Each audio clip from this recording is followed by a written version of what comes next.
Ya está, creo que le tenéis que dar, no sé si aparece para que le deis. Arracha León, Sonia. Al León. Vale, pues voy a presentar a Nerea Prada Ramírez. Ella es fisioterapeuta, tiene un máster en terapia manual ortopédica, es especialista en abordaje conservador e invasivo del síndrome de dolor miofacial y fibromialgia. Cuenta con 22 años de experiencia clínica. Es directora del Centro de Fisioterapia Fisioset, especializada en el abordaje del dolor musculoesquelético crónico y las alteraciones del movimiento a través del ejercicio terapéutico. Así que ya veis que tiene un currículum bastante extenso aquí, Nerea. Ella es la que nos va a ofrecer esta charla súper interesante, aproximadamente durante 50 minutos, y luego vamos a tener la posibilidad de llevar a cabo diferentes preguntas. ¿De acuerdo? Así que nada, Nerea, te voy a hacer administradora para que puedas compartir y comenzamos.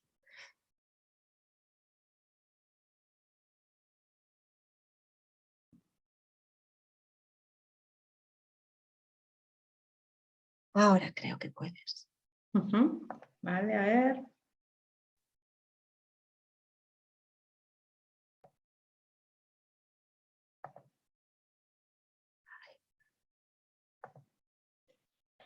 Vale, a ver si me aclaro yo aquí. Esto. Ay. Vale. Voy a ver. Así. Sí, creo que estás en Canva. Eso es. Presentar, vale. Ahí, por ejemplo, sí. ¿Lo veis bien? ¿La presentación? ¿Sí? Sí, sí. Vale, pues allá va. Bueno, en primer lugar, gracias a Jaione por la presentación y sobre todo por haberme invitado para estar hoy aquí con todos vosotros y vosotras hablando de este tema, del dolor.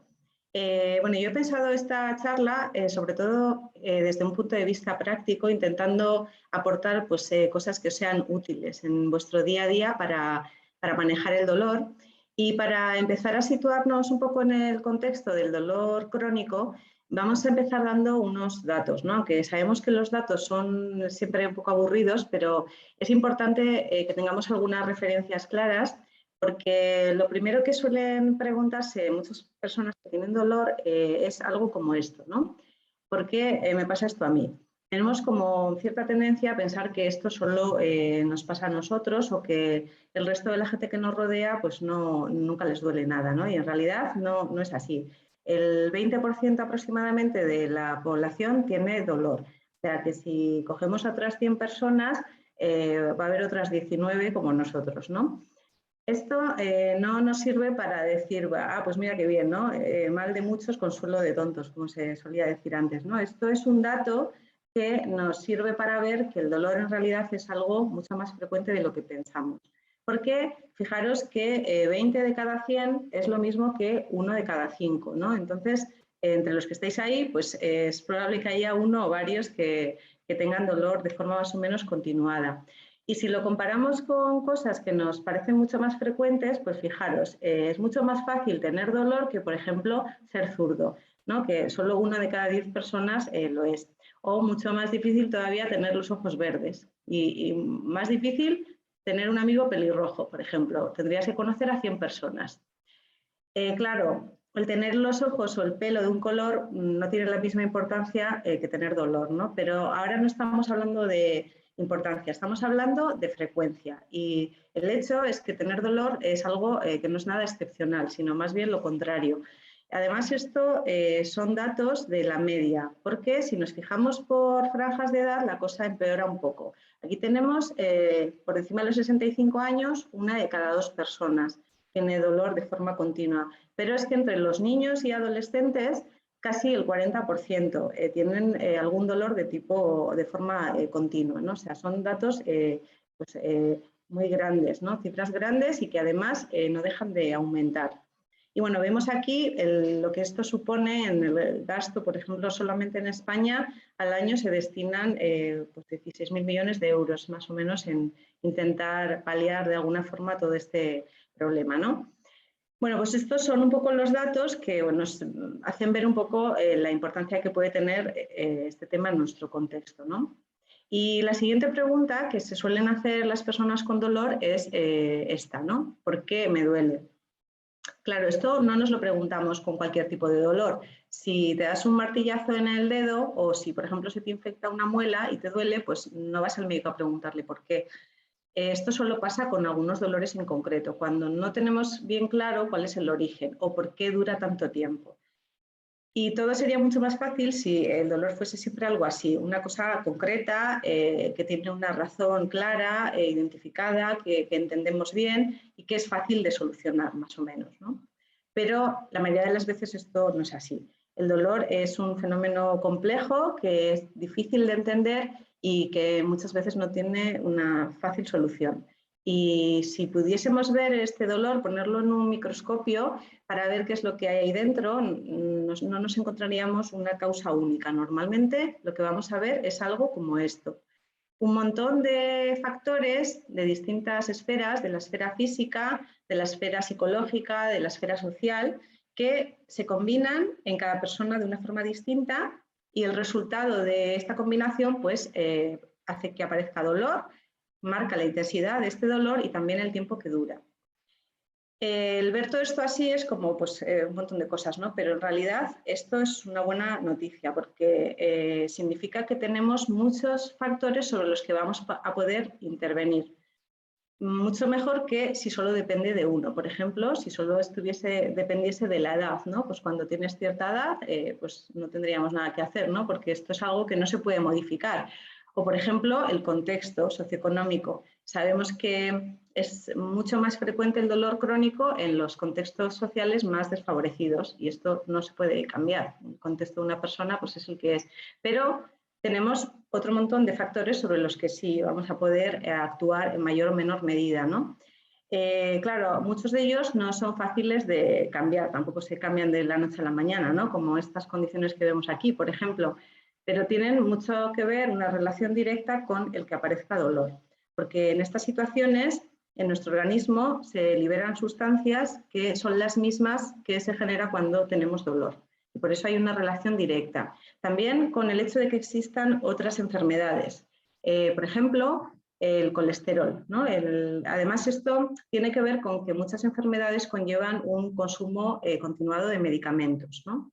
Por ejemplo, en el colesterol, como decía, las estatinas, que son unos fármacos que se utilizan para mantener bajo control los niveles de colesterol, que es una cosa muy importante, por supuesto, pero se ha visto que en muchos pacientes pues hay un fenómeno que es hiperalgesia por estatinas, o sea, estos pacientes tienen niveles de dolor más elevados de lo normal.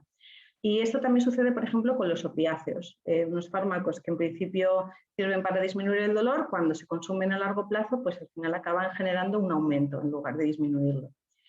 Bueno, como digo, aquí lo importante, la idea que tenemos que llevarnos es que no es solo un factor el que influye en la aparición del dolor, sino muchos. Y esto pues es una ventaja porque podemos atacar el dolor desde distintas perspectivas, ¿no?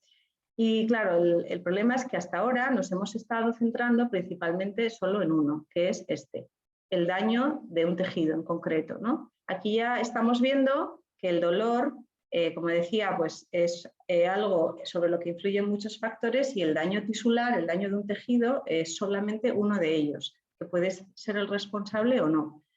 Y esta es la primera idea precisamente importante que tenemos que entender, y es que dolor no es lo mismo que daño, son dos cosas distintas.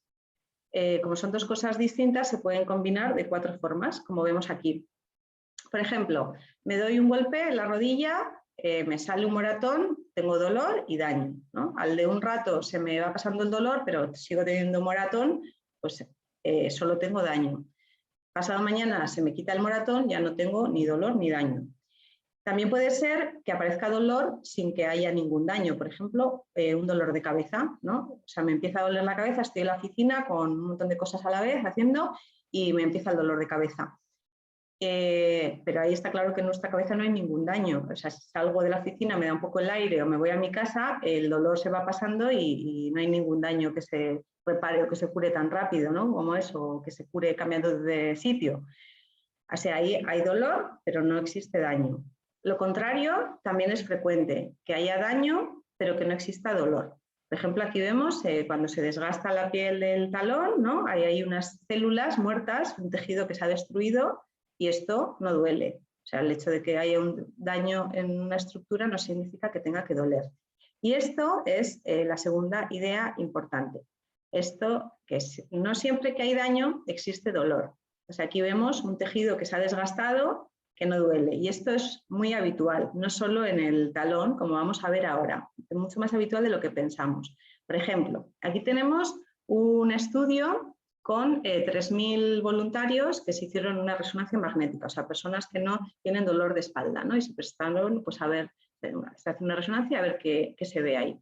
Pues fijaros, el porcentaje de personas que tenían desgaste en los discos de la columna, ¿no? A partir de 30 años, más o menos la mitad.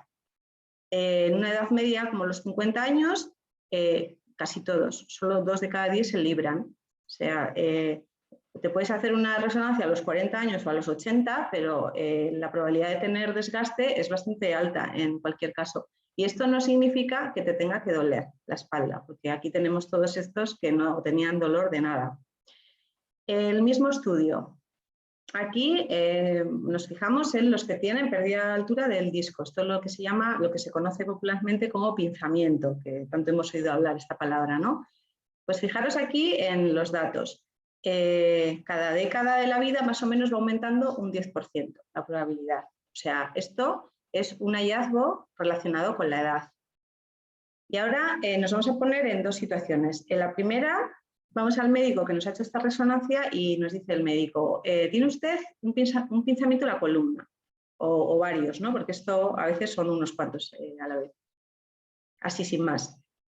Pues nosotros empezamos a pensar, bueno, un pinzamiento suena a algo como que se está pellizcando ahí y algo que eso tiene que doler y además mejor si no me muevo mucho porque no vaya a ser que se pellizque del todo y se rompa algo y sea todo todavía peor, ¿no? Esto pues puede ser. Segunda situación, vamos al médico y nos dice, pues en la resonancia se ve que tus discos han perdido algo de altura, que es un hallazgo habitual relacionado con la edad. Lo mismo que te salen canas en el pelo o arrugas en la piel, pues los discos con el paso del tiempo pierden altura. Hay gente que le pasa antes, gente que le sale más tarde, también depende un poco de lo que haga cada uno, pero es un hallazgo normal y no tiene por qué doler.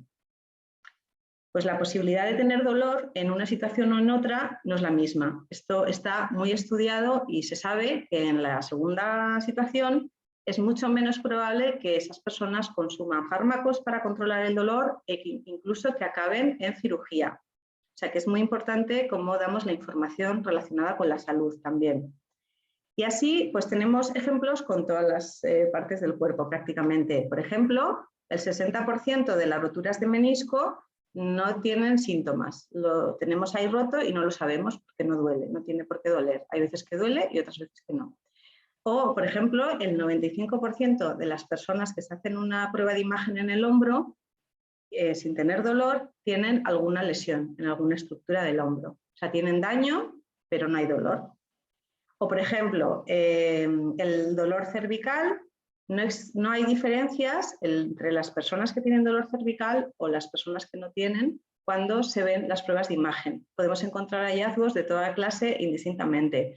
Pinzamientos, desgaste, hernias discales, que son en la mayoría de los casos asintomáticas. Solo hay un pequeño porcentaje de ellas que provoca síntomas. Bueno, pues todo esto bueno, pues un poco lo que decía antes, es que significa que hay otros factores que influyen en que aparezca dolor. Porque si solo dependiese de que hay una estructura dañada, todas las personas que tienen el menisco roto tendrían dolor, o todas las personas que tienen una hernia discal tendrían dolor. Y esto se sabe a ciencia cierta que no es así siempre. La siguiente idea, la siguiente posibilidad que teníamos era esta otra, que puede existir dolor sin que haya daño en ningún sitio. Entender esto es uno de los mayores avances que se ha producido en neurociencia en muchas décadas. El conseguir entender por qué hay personas que siguen teniendo dolor aunque no tengan daño en ninguna estructura. porque se ha podido entender un fenómeno que se conoce como sensibilización central, que está detrás de muchos cuadros de dolor persistente. Y voy a explicar un poco así básicamente en qué consiste esto, ¿no? Para que podamos hacernos una idea. Aquí tenemos cómo funciona el dolor. La información que va de nuestros tejidos, por ejemplo el hombro, viaja por unas vías a las neuronas de la médula espinal primero y de ahí al cerebro. Esto sería como la vía de activación del dolor. Al cerebro le llega una información de que se ha producido un daño, por ejemplo, y el cerebro decide activar el dolor. Y también tiene un mecanismo para modular la intensidad del dolor. Cuando ve que la amenaza ha pasado o que el tejido se ha reparado, pues aprieta este botón, que sería como el botón de apagar, y el dolor va disminuyendo hasta que desaparece, ¿no? Esto es un poco así, en plan esquema, cómo funciona el dolor. Esto nos sirve para ver una cosa clara, y es que, como decíamos, que el dolor y el daño no son lo mismo, pero tampoco dependen de lo mismo. El dolor depende del cerebro, mientras que el daño siempre depende de los tejidos. Y lo que sucede es que este sistema no siempre funciona bien. Hay veces que cuando las neuronas están recibiendo información durante mucho tiempo de los tejidos, se vuelven hipersensibles. Es como si se irritasen y imaginaros como si estuviésemos oyendo una alarma sonar día y noche durante muchos días seguidos sin parar, a mucho volumen, pues puede ser que esa alarma de repente se apague, los tejidos se han recuperado, pero nosotros seguimos oyendo el sonido, ¿no? Esas neuronas entran en bucle y ya da igual si hay daño o no hay daño, porque van a seguir mandando esa alarma hacia arriba. Ya han entrado en ese bucle y solo saben mandar información de alarma. Y además, el botón este de apagar que teníamos deja de funcionar. Esto es lo que se conoce como sensibilización central. Y entender que existe este mecanismo nos ha permitido entender por qué hay pacientes que una vez que no tienen ya ningún daño siguen teniendo dolor, porque esto era como un caballo de batalla entre los médicos y los pacientes, que los médicos no le veían nada y el paciente decía, pues es que a mí me sigue doliendo. Pues es que hay un problema. Aquí el dolor ya no nos está avisando de que hay un fallo, sino que el dolor en sí mismo es el fallo. Se ha alterado este mecanismo de control del dolor. Y hemos visto, se ha sabido con toda esta investigación que se lleva haciendo muchas décadas, pues que la sensibilización central es un fenómeno frecuente, que está en muchos cuadros clínicos, como por ejemplo todos estos que vemos aquí, para los que hasta hace no mucho pues no había una explicación de por qué los pacientes tenían estos niveles de dolor tan importantes y que duraban tanto tiempo además. Pero no solo en estos pacientes, sino también en todos estos que vemos aquí. O sea, patologías tan frecuentes como el dolor cervical, el dolor lumbar, la artrosis de rodilla o de cadera, el dolor en el codo, en el hombro, el dolor abdominal o pélvico persistente, que son todo problemas en los que hay una cosa en común, que es que el dolor persiste mucho tiempo. Y cuando el dolor persiste, el sistema nervioso, nuestro cerebro cambia. El mecanismo que lo controla deja de funcionar. Así que, como digo, pues entender este fenómeno ha supuesto pues, una auténtica revolución en neurociencia y está empezando a cambiar la forma de abordar el dolor crónico.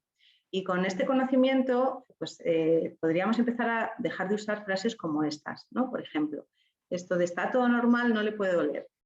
Pues ya hemos visto que no hace falta que haya ninguna lesión para tener dolor, ¿no? O, por ejemplo, frases como esta, ¿no? Pues hemos dicho, ¿no?, que la esfera psicológica es uno de los componentes del dolor. Influye, por supuesto, como influye en otros aspectos de nuestra vida.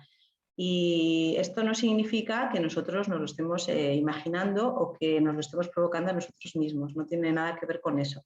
Pero es que después de esto suelen decir esto otro, ¿no? Debería ir usted a un psicólogo, como esto además como si fuese una sentencia de muerte, poco más o menos, ¿no? Pues seguramente todos deberíamos ir al psicólogo de vez en cuando, pero en estos casos los pacientes con dolor crónico es una buena idea realmente, porque vamos a tener que abordar el dolor desde sus distintos componentes. Uno de ellos es el psicológico.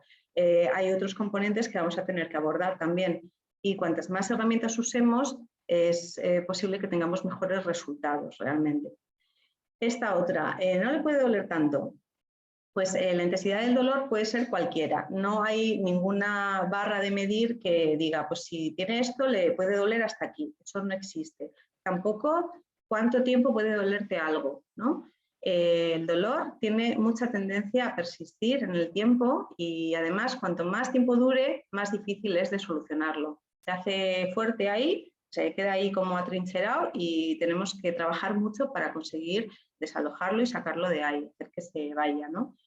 Y bueno, esta última ya, tiene usted que aprender a convivir con el dolor, esto ya da como pereza y todo escucharlo, ¿no? Ya esto no es una sentencia de muerte, como decía antes, es más como una cadena perpetua que te echan ahí, ¿no? Bueno, pues lo que tenemos que aprender realmente es qué es el dolor y cómo librarnos de él, ¿no? O por lo menos cómo hacer que limite nuestra vida lo menos posible, ¿no? Como os repito, con todo el conocimiento que existe en la actualidad, todas estas frases deberían ir desapareciendo poco a poco, dejar de usarse porque, en primer lugar, la información que dan no es correcta y, sobre todo, porque no ayudan en absoluto a mejorar la situación, más bien lo contrario, ¿no? Cualquiera que le hayan dicho alguna de estas frases, pues lo entiende, ¿no? Lo que estoy diciendo. Esto solo contribuye a aumentar la sensación de incomprensión de los pacientes, la angustia, porque no entienden lo que les pasa y además parece que nadie se lo cree o que se lo están inventando, ¿no? Y esto también supone una enorme barrera en la comunicación entre los profesionales sanitarios y los pacientes, ¿no? Si vas al médico o al fisio y te dice una frase de estas, pues eso ya es una barrera ahí difícil de superar, ¿no? Porque esto desde luego no ayuda a mejorar las cosas. Y entonces, alguno estará pensando, ¿y entonces por qué se hace esto así, ¿no? ¿O por qué se lleva tanto tiempo haciendo esto así de mal, ¿no? Pues hay varias razones. Como digo, la primera, pues este conocimiento es muy reciente, pues las últimas décadas, 20, 30 años, que medicina no es nada. O sea, no se descubre una cosa y ahora dejamos de hacer todo lo anterior y nos ponemos a hacer esto otro, ¿no? Pues como en todo, los cambios llevan su tiempo y esto pues va a costar que se vaya poco a poco implementando como debería, ¿no? Eso por un lado. Por otro lado, llevamos décadas, por no decir siglos, con una idea muy arraigada, una visión de nuestro cuerpo como esto, ¿no? Como una máquina perfecta. Hay con un montón de piezas que funcionan todas a la perfección y si una deja de funcionar, pues se va todo al garete un poco, ¿no? Pues esto no se parece nada a cómo funciona nuestro cuerpo. En realidad, justamente es la mayor diferencia que tenemos con las máquinas. Las personas tenemos una enorme capacidad de adaptación, o sea, tenemos mecanismos de compensación muy sofisticados y muy eficientes que justamente están para evitar esto, que cuando algo falla, pues todo deje de funcionar, ¿no? O sea, cuando algo no funciona bien, pues se ponen en marcha esos mecanismos y más o menos se sigue funcionando normal, ¿no? Dentro de unos límites. Y hay otra diferencia también importante y es que las máquinas se desgastan con el uso. O sea, cuando más usas una máquina, más rápido se fastidia, ¿no? Es justo lo contrario que le pasa al cuerpo humano. A nosotros, en nuestro caso, el mayor deterioro se genera por la falta de uso. Eso es lo que provoca en nuestra salud un deterioro más rápido y mayor. Es una diferencia importante. Y la tercera cuestión, pues es algo que no tiene nada que ver en realidad con la medicina, que son intereses que están ahí en el contexto socioeconómico en el que estamos, ¿no? Que nos rodean y que tiene mucho que ver con el modelo de salud que tenemos, ¿no? Y aquí os voy a leer una cosa cortita que parece ser que dijo el director ejecutivo de un banco internacional, ¿no? Os leo, dijo algo así este hombre. Un ciclista es un desastre para la economía de un país. No compra coches, ni pide créditos para pagarlos. No paga pólizas de seguros, no gasta en combustibles, ni en mantenimiento, ni en reparaciones. No paga estacionamientos, ni necesita autopistas de más carriles. No se vuelve obeso, no tiene problemas de corazón, ni dolor en las rodillas. La gente sana no es necesaria ni útil para la economía. No compran medicamentos, no van a menudo al médico ni a los hospitales, no aportan nada al Producto Interior Bruto de un país. Por el contrario, cada nuevo punto de venta de McDonald's da trabajo a muchas personas, cardiólogos, dentistas, nutricionistas, farmacéuticos, además de las personas que trabajan en el propio negocio. Genera obesos, cardiópatas, personas con dolor, compradores de medicamentos. Esto es útil al sistema. Por cierto, caminar es aún peor. Los peatones ni siquiera compran una bici. Pues esto, bueno, es una reflexión que igual es un poco exagerada, pero que desde luego tiene mucho que ver con el modelo de salud que se ha venido impulsando durante muchos años. Quizás ahora sí que estamos en un punto de inflexión que, bueno, se intenta dirigir todo esto hacia unos modelos de salud un poco más razonables, pero bueno, hasta ahora esto pues ha imperado en nuestro sistema claramente, ¿no? Y ha pues influido bastante. Bueno, seguimos aquí. La siguiente cuestión importante que tenemos que entender es esta, que el dolor siempre es real. Porque el dolor es una respuesta de nuestro cerebro, que se genera cuando interpreta una información como que se está produciendo una amenaza, un daño o que hay un peligro. Es decir, que el daño o el peligro puede que no se esté produciendo. Eso es lo que puede no ser real. Pero una vez que el cerebro decide que eso está pasando, genera una respuesta y es el dolor. Dolor siempre es real. Porque el cerebro funciona como vemos aquí, interpretando una información y decide si hay dolor o no hay dolor. Y como pasa con los jueces, pues el cerebro también se equivoca, no siempre acierta, ¿no? Sabemos, por ejemplo, que con una misma información, unos jueces pueden decidir inocente y otro culpable, porque en las decisiones no siempre intervienen solo los datos que tenemos. También influye cómo es la persona que recibe esa información y cómo la interpreta. O sea, acabamos de ver, por ejemplo, durante esta pandemia, que en la misma situación, pues unos jueces veían el peligro de una manera o aplicaban unas medidas y otros pues lo veían de otra manera o tomaban otras, ¿no? O también sabemos que hay sentencias que no se ajustan exactamente a lo que ha sucedido o que son desproporcionadas, ¿no? Porque no siempre aciertan.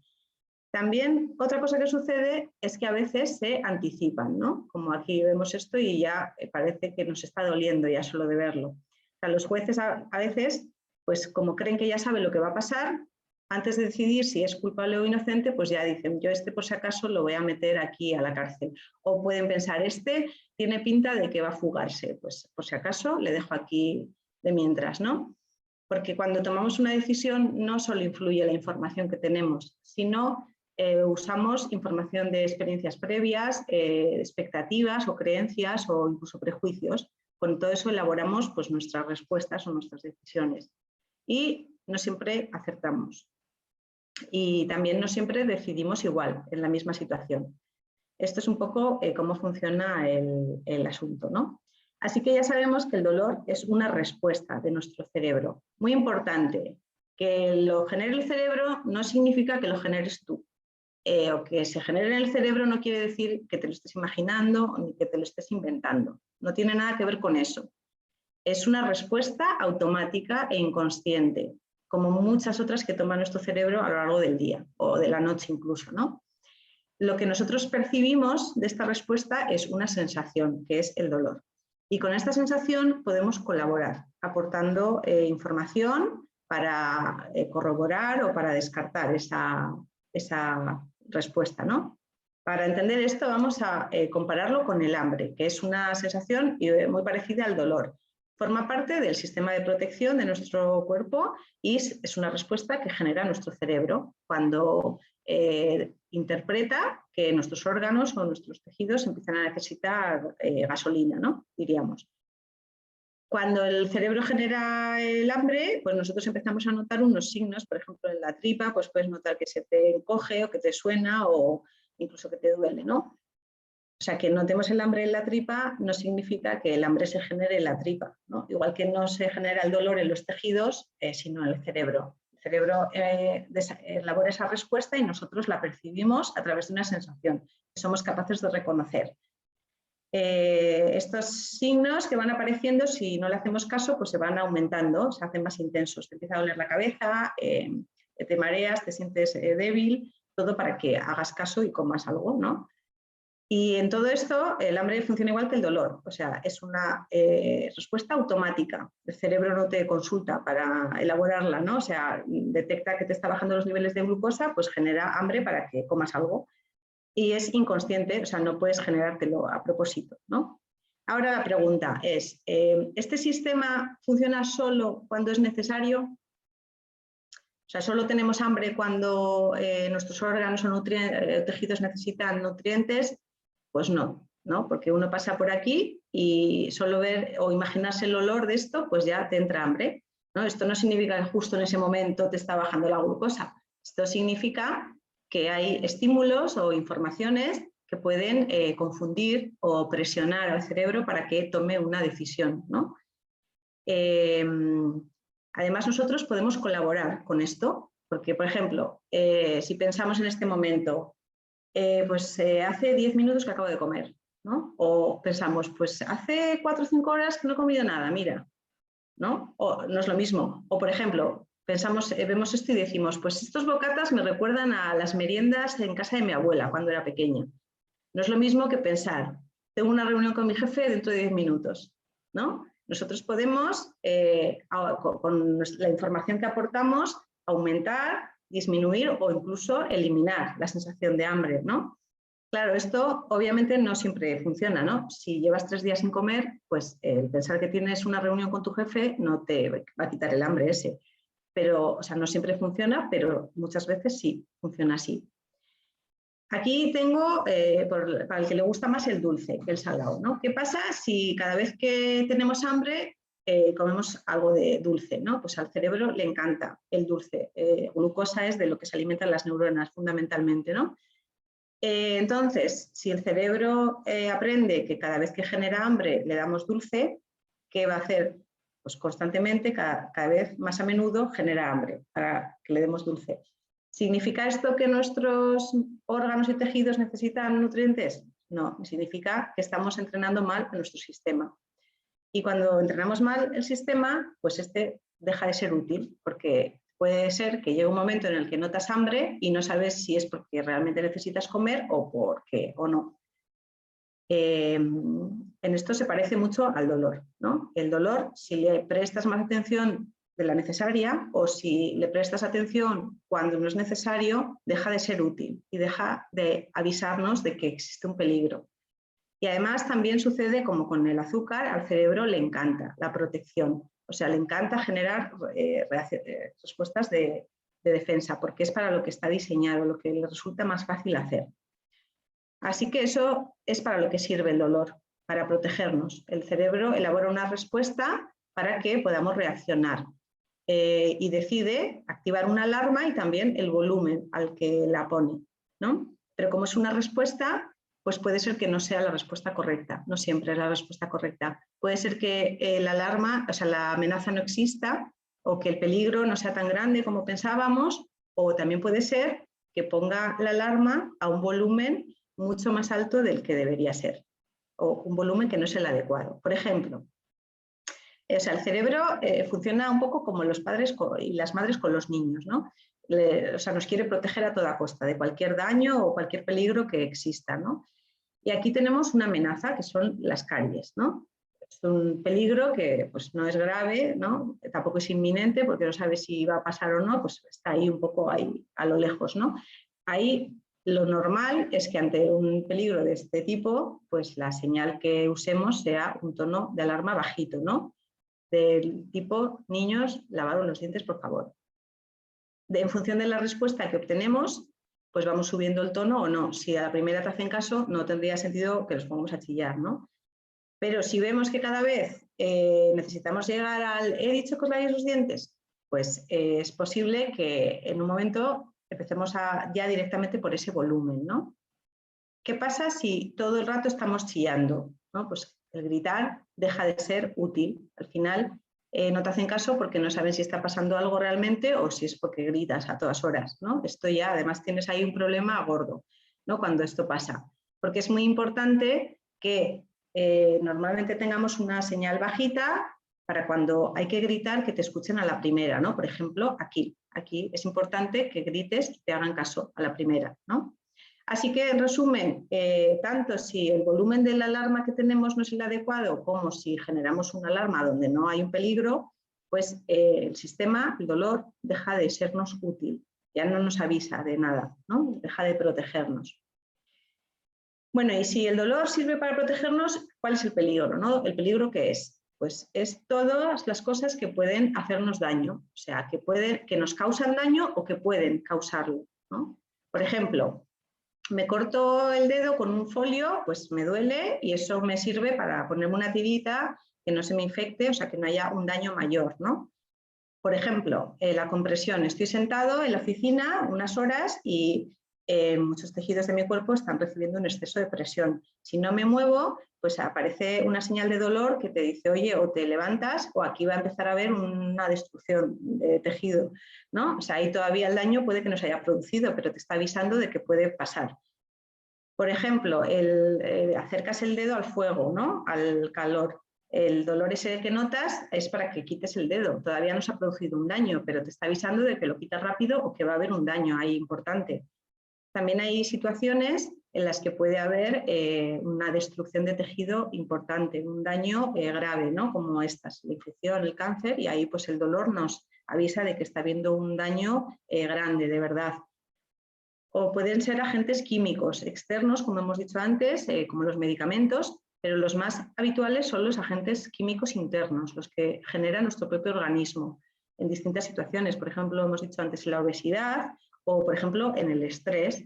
Cuando tenemos una situación de estrés, se liberan sustancias en nuestro organismo como el cortisol y otras hormonas que ponen en marcha una reacción de huida o protección, se llama. Activan un sistema automático y, pues entre otras medidas, por ejemplo, aumenta el tono muscular en las zonas vitales, ¿no? Una zona, por ejemplo, que se considera vital es el cuello, que tiene un montón de órganos vitales. Por eso, cuando tenemos estrés, pues a que no se nos quedan rígidos los gemelos, por ejemplo, ¿no? Se nos pone rígido el cuello.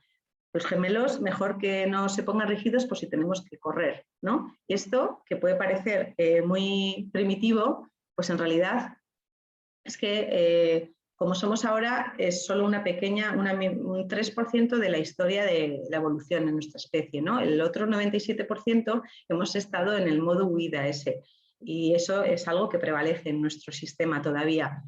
Y el dolor es uno de los sistemas que nos ha ayudado desde luego a llegar hasta aquí y cuyo principal objetivo es garantizar la supervivencia, o sea que es un sistema importante.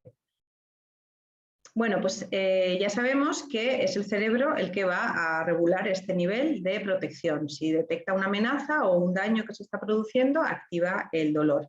Si detecta que esa amenaza está pasando o que estamos en una situación de seguridad, pues puede apagar el botón, ¿no? Y esto es lo que nosotros podemos reentrenar.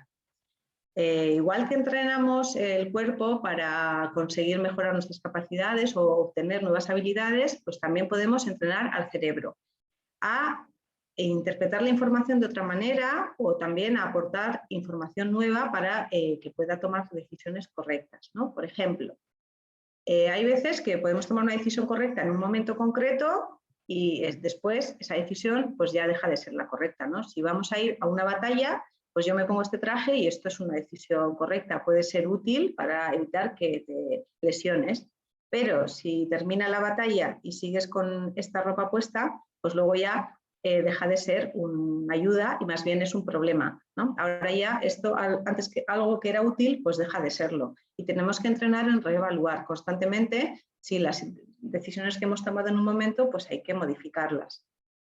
También aprender a distinguir si el dolor es útil o no. O sea, yo me pego un martillazo en el dedo, eso hace que quite el dedo de ahí y además me duele mientras se está curando, pues para que tenga cuidado de no darme más golpes ahí, ¿no?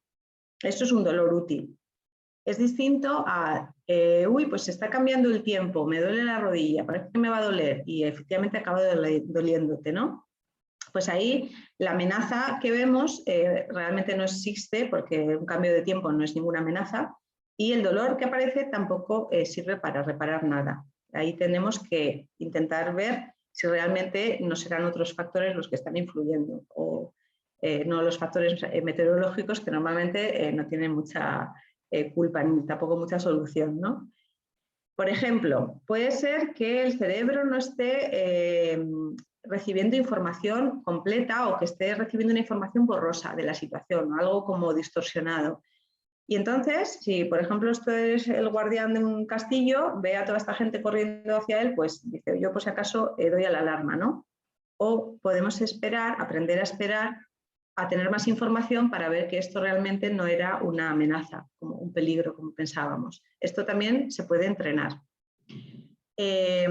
También es muy importante tener en cuenta esto, ¿no? Que es mucho más fácil de manejar el dolor cuando está en niveles bajos, no cuando ya está desatado, así como vemos aquí, ¿no? Por ejemplo, yo estoy en mi oficina sentada trabajando y empiezo a notar que me duele un poquito la zona lumbar. Pues me levanto, doy unos pasos, hago unos movimientos suaves, unos estiramientos o bebo agua y puede ser que esto consiga que se me pase. O puedo seguir ahí hasta que tengo un dolor enorme ya, o sea, que está ya desatado, y ahí seguramente, si me levanto, doy unos pasitos y hago unos movimientos, eso no me va a servir de nada, porque ahí ya el dolor es mucho más difícil de manejar. Y además, lo peor de esto es que le estamos enseñando al cerebro que con nosotros no sirve hablar bajito, que la próxima vez va a subir un poco el tono a ver si hacemos caso antes, ¿no? Esto otro, no me quejo por quejarme, ¿no? Que esto es una frase también común. No, nos quejamos con un objetivo. Lo que pasa es que a veces no sabemos cuál es muy bien y es conseguir más protección. O sea, teníamos ahí hiperprotección y esto es un poquito de protección más todavía, ¿no? O sea, el quejarse es una expresión que solo existe en los animales que vivimos en grupo, las especies que viven en grupo. Y el objetivo es llamar la atención del grupo y que nos proteja. Además, quejarse tiene unas connotaciones culturales que a veces no somos conscientes tampoco de que existen, pero están ahí. Se asocia, los fuertes no se quejan y los débiles son los que se quejan todo el rato. O sea, yo no digo que esté de acuerdo con esto, pero que eso está ahí, aunque no nos demos cuenta. El quejarse es algo que fragiliza y no es una estrategia de afrontamiento activo. O sea, yo tampoco digo que no haya que quejarse de nada nunca o quitar las quejas completamente, pero sí que podemos entrenar para ir quitando piedritas del montón este de las quejas e ir poniéndolas en el montoncito de cosas que me ayudan, ¿no? Y realmente quejarse no es algo que nos ayude, aunque pensemos que sí, pero no. Por ejemplo, algo que nos ayuda es esto que hemos estado haciendo hasta este punto, ¿no? La educación en dolor es una técnica de tratamiento con evidencia científica. Aunque entender todo esto no es fácil, pero intentar saber cómo funciona el dolor, comprenderlo y sobre todo utilizar ese conocimiento en nuestro beneficio tiene efectos demostrados sobre el dolor. De hecho, combinado con el ejercicio terapéutico, es la estrategia de tratamiento más eficaz. En el dolor persistente, por ejemplo, en todos estos cuadros que vemos aquí.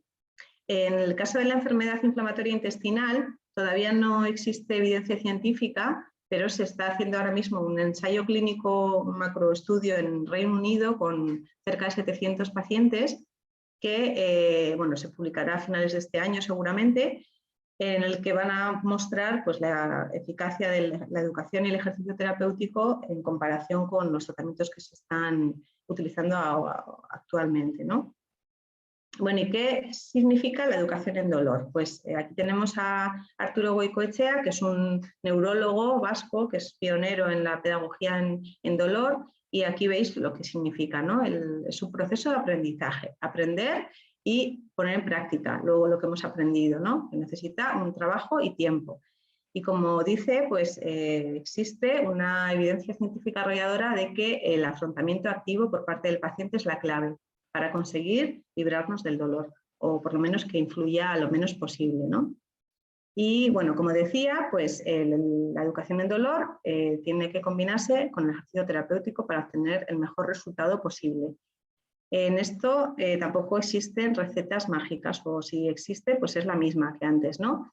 El tiempo y el esfuerzo. No podemos esperar resultados a corto plazo porque no va a haber.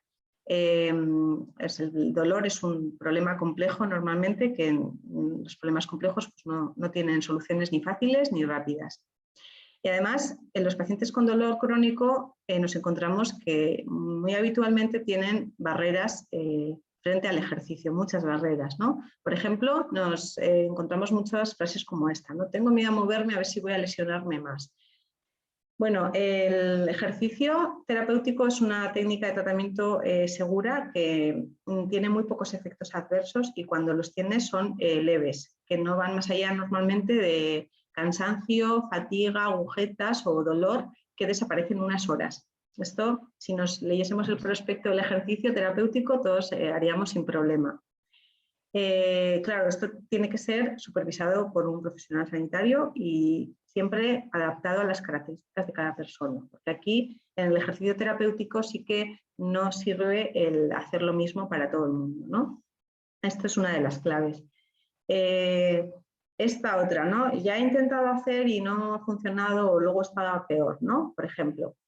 Pues sí, tener experiencias previas negativas es algo que nos echa para atrás y es normal y además, bueno, puede ser también que no hayamos hecho el ejercicio durante el tiempo suficiente o que no fuese el ejercicio adecuado para nosotros. Pero además hay que saber que cuando hacemos ejercicio, nuestro organismo libera pues, una serie de sustancias, endorfinas y otras muchas, que generan bienestar y ayudan a disminuir el dolor que genera una actividad física intensa, ¿no? Pero en los pacientes con dolor crónico o los que tienen sensibilización central, como decíamos antes, pues este mecanismo también a veces está alterado y por eso estos pacientes a veces tienen un poquito más de dolor de lo normal después de hacer ejercicio. Esto no significa que no puedan hacerlo, ni mucho menos, es la técnica más efectiva para ellos también, pero tenemos que tener en cuenta ciertas consideraciones, ¿no? Por ejemplo, limitar el uso de estiramientos, o, por ejemplo, incluir pausas más frecuentes o más largas entre un ejercicio y otro o en las sesiones. Otra cosa importante esta, ¿no? Esta no falla. Esto cuando te lo dice alguien es que tiene que empezar a hacer ejercicio ya, o sea, así como os lo digo. El ejercicio a partir de una edad de 30 a 40 años no es una opción para estar bien, o sea, o haces ejercicio o no vas a estar bien. O sea, es muy difícil tener una buena salud sin hacer ejercicio de forma regular. O sea, igual que decíamos que salen canas en el pelo o arrugas en la piel, los músculos o los entrenas o se van degradando, se van poco a poco convirtiendo en otra cosa que suele ser muy a menudo grasa además. Este otro, a mí sin hacer nada ya me duele. Ojo con el no hacer nada, con el no movernos, porque el no moverse puede ser un esfuerzo mucho más intenso de lo que pensamos, sino que se lo pregunten a este muchacho, cualquiera que tenga que estar muchas horas en una posición estática. O sea, nuestro organismo está diseñado para el movimiento y no moverse realmente supone mucho más gasto de energía de lo que pensamos. Bueno, todas estas frases tienen en común una cosa que es el miedo, ¿no? El miedo a moverse, miedo a estar peor, a no hacerlo bien o que no funcione, ¿no? El miedo pues, es algo que está muy presente en los pacientes con dolor crónico y también sabemos que el miedo está muy relacionado con el conocimiento, ¿no? Cuanto menos conocemos una cosa, pues más miedo nos da. Así que la mejor medicina para el miedo es el conocer las cosas, ¿no? Comprender cómo se produce el dolor y todos los mecanismos que le rodean es una buena herramienta para liberarnos de todos estos miedos y empezar a hacer cosas para mejorar, ¿no? Así que os propongo, bueno, pues algunos recursos para mejorar nuestro conocimiento en este tema. Por ejemplo, este libro Explicando el dolor es un libro muy conocido, ya tiene unos años, lo publicaron dos fisioterapeutas australianos que son pues dos eminencias mundiales en el tema del dolor crónico y es un libro que está pensado para pacientes, está para mucho más extendido de lo que he explicado yo, para entender cómo funciona todo este mecanismo y cómo podemos influir en él. También os pongo aquí la página web del doctor Goicoechea, que es un grupo de trabajo, tiene muchos recursos didácticos y estrategias pues, para personas con dolor crónico, con distintos cuadros crónicos como las migrañas, el vértigo, bueno, problemas de larga duración. Esta es una profesional que está especializada en fibromialgia y imparte clases en grupo para hablar sobre todos estos temas. Ahí tenéis donde podéis tener la web con más información. Y, por supuesto, pues esta es nuestra consulta. Nosotras somos especialistas en el hombro, sobre todo, pero abordamos también patología de columna, de zona lumbar y cadera y, bueno, pues también distintas lesiones y hacemos un abordaje del dolor crónico desde toda esta perspectiva de educación y ejercicio individualizado, aunque bueno, también estamos intentando formar algún pequeño grupo de gente para trabajar y empezar a cambiar un poco todo esto, ¿no? Y aquí tenemos un resumen de todas las ideas. Lo más importante es que el dolor no es lo mismo que el daño, pueden existir uno u otro independientemente, porque el dolor es una respuesta que genera nuestro cerebro, pero que busca protegernos, aunque no siempre acierta. Esto se puede reentrenar, sobre todo con educación y ejercicio, que son las principales herramientas para salir de esta situación y conseguir la libertad que nos roba muchas veces el dolor, ¿no? Y para terminar, pues esta frase de bueno, pues uno de los mayores científicos de la historia, que no es solo para los pacientes, sino más bien para los profesionales sanitarios. Tenemos muchas cosas que cambiar y bueno, pues el abordaje que hemos hecho del dolor crónico hasta ahora pues ha sido un auténtico fracaso, ha aumentado mucho el sufrimiento y ha generado más enfermedad todavía. Pero bueno, pues ahora tenemos por suerte otras herramientas y conocimiento nuevo que nos puede permitir hacer las cosas mejor e intentar cambiar un poco todo esto. Eso por nuestro lado, y por el de los pacientes, recordad que no existen varitas mágicas. Esto no es cuestión de varitas mágicas, sino de tomar el mando de la situación, enfocar bien el problema del dolor y ponerse a trabajar para mantenerlo a raya primero y después conseguir poco a poco hacerlo desaparecer. Pues esto es todo lo que os tenía que contar. Muchas gracias por haberme escuchado y bueno, no sé si tenéis algo que comentar, alguna pregunta. Aquí os dejo mi contacto también por si necesitáis alguna cosa, pues ahí me tenéis. Voy a beber un poco de agua. Muy bien, es que ricasco, Nerea. Ha sido una exposición preciosa y muy pedagógica. Veo que la gente asiente con la cabeza, así que no sé, ahora sería el momento si queréis hacerle alguna pregunta a Nerea, si os parece. Y si te parece, Nerea, si puedes dejar de compartir, igual podemos así luego vernos de manera completa, si eso es posible. A ver si lo consigo, ¿eh? No te preocupes, porque yo veo como a dos personas en reducido. Ay, madre.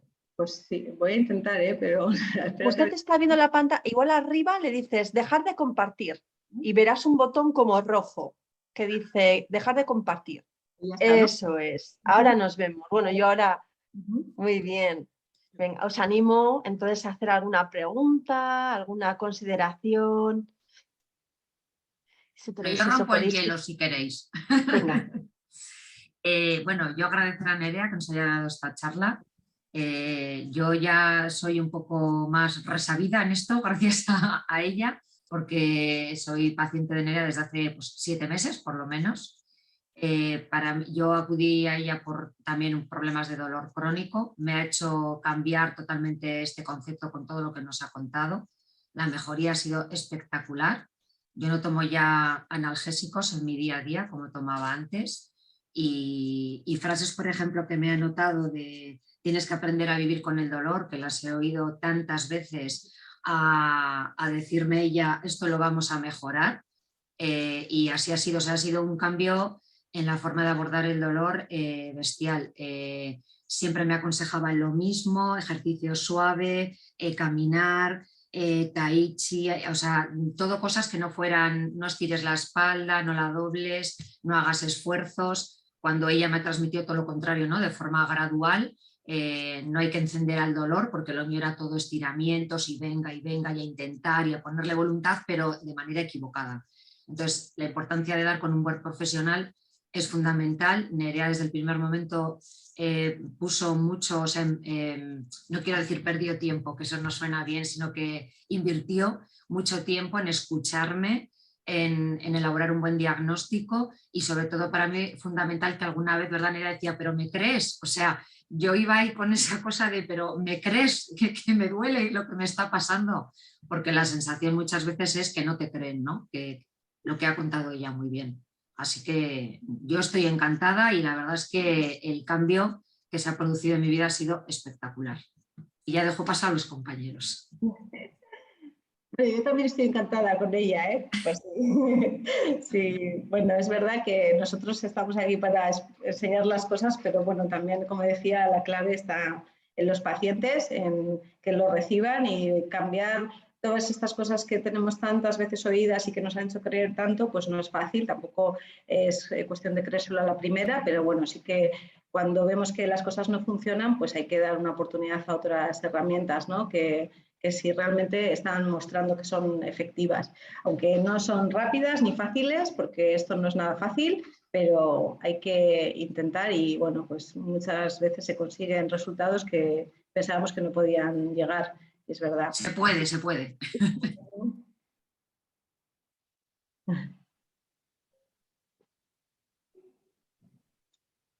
¿Alguien más quiere comentar alguna cosa, Esther? ¿Que has quitado el micro?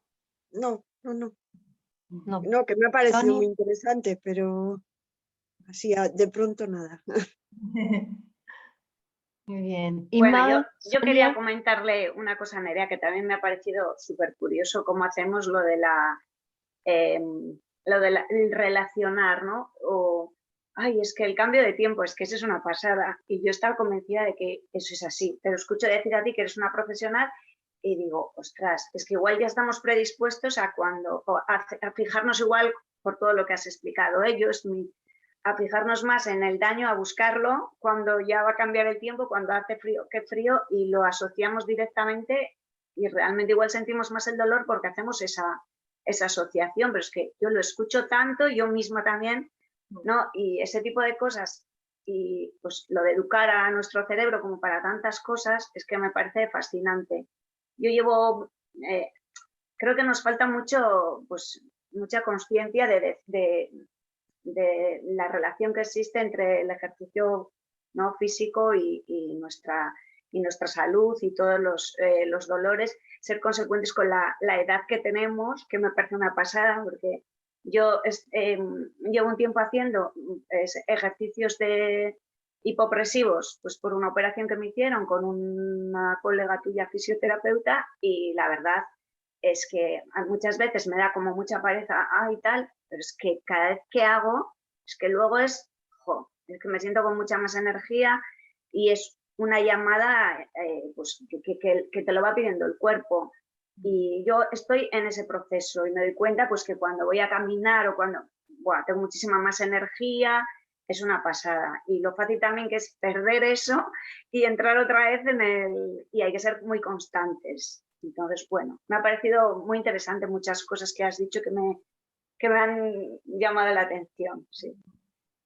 Pues sí, es verdad que es mucho más fácil no hacer nada que hacer algo. Y hacer cosas por nuestra salud, pues a veces requieren un esfuerzo y dan pereza, pero también después cuando uno se encuentra mejor, pues también es una satisfacción, ¿no? Y también el hecho de estar peor, realmente eso es algo que puede conllevar mucho más esfuerzo. O sea, puedes gastarte mucho más dinero y más tiempo encontrándote mal que lo que tienes que invertir en encontrarte bien. Esto también pasa.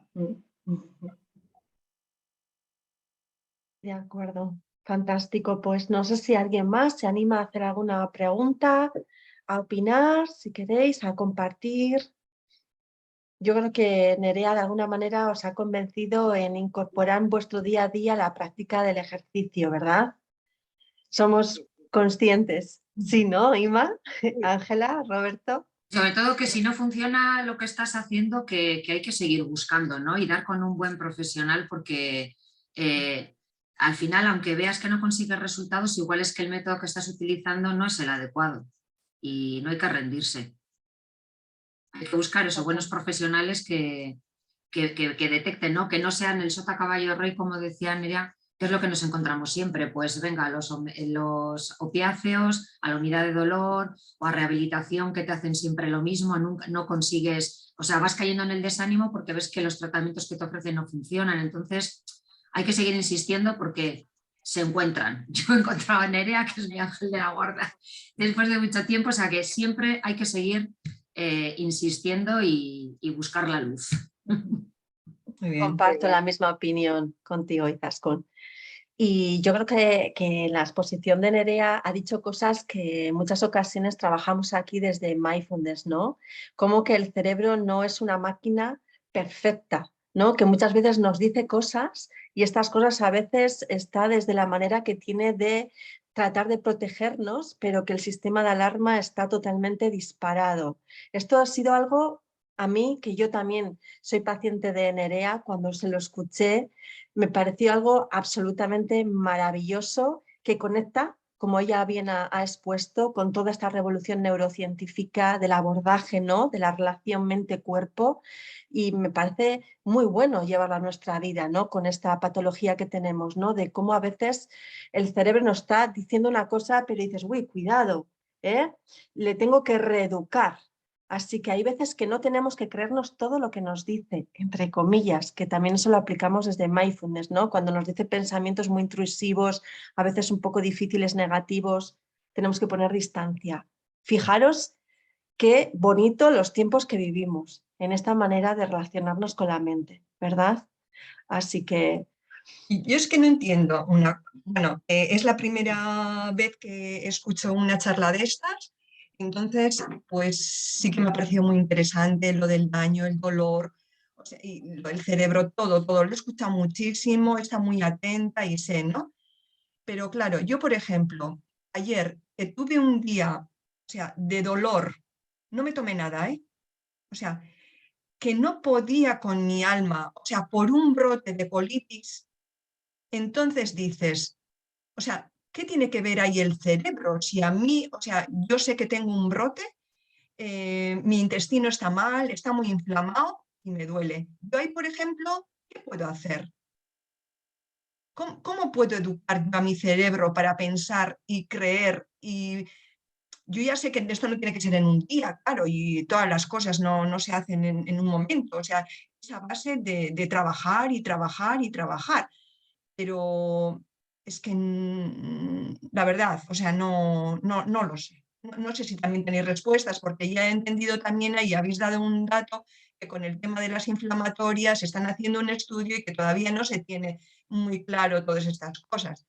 Pero cuando tienes verdaderamente un dolor, yo tengo creo el umbral del dolor bastante alto, pues no sé cómo gestionarlo, la verdad. Es un poco difícil. No sé si a los demás les pasa o no.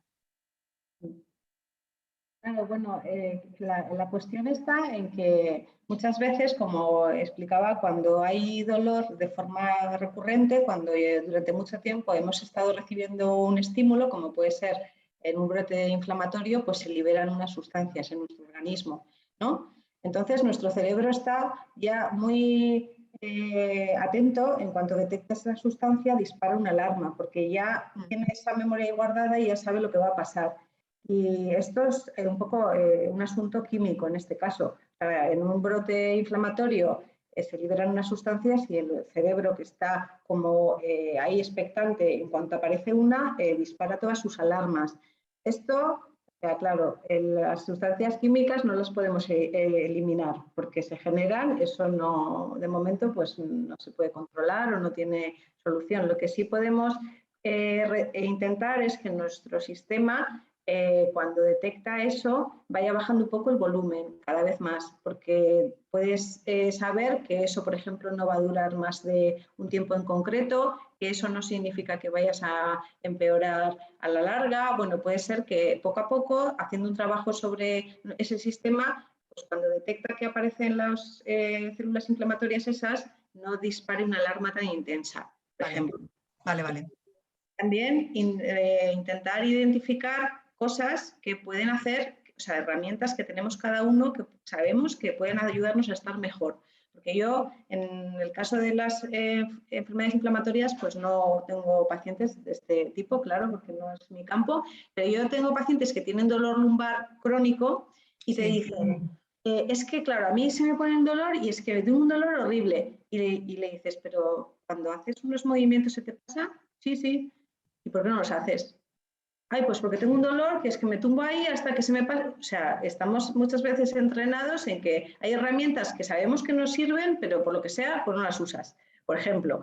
Y hay en todos los problemas de dolor cosas que todos tenemos que encontrar que nos ayuden a manejar el dolor, sobre todo cuando está en niveles muy altos. Y tenemos también que entrenar a usar esas herramientas desde el primer momento, no esperar a tener un dolor ya de la pera para empezar a ponernos a hacer algo, por ejemplo. Todas esas cosas nos ayudan, aunque hay problemas más difíciles de manejar que otros, por supuesto, las enfermedades inflamatorias pues, son alguna de ellas, pero o sea, hay muchas cosas que pueden entrenarse. Desde luego, si se liberan sustancias inflamatorias en el organismo, eso no podemos entrenar, eso está claro. Ya. Lo que podemos entrenar es la otra parte. Eso es lo que está un poco más en nuestra mano. Muy bien, gracias.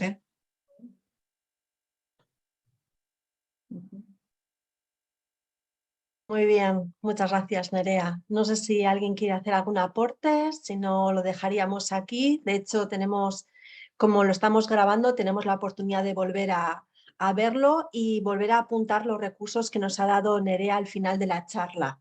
¿Sí? Así que voy a dejar, si os parece, de grabar. Vale, tengo que pedirte permiso, Nerea, igual te voy a dejar de que me tienes que hacer otra vez hospedadora.